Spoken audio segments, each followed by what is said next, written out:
Силовая тренировка на нижние конечности. Вам понадобятся 2 резинки и гантеля, и стена.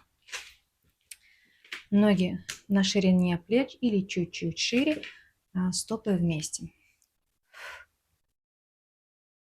Уводим таз назад, поясница нейтральная.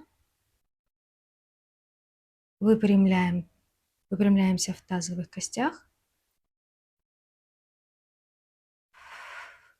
Ребра закрыты. Двигаемся только в тазобедренных суставах. Откручиваем таз. Уводим его в передний наклон, когда выпрямляемся. Резинка нам нужна для того, чтобы уводим руки чуть-чуть назад,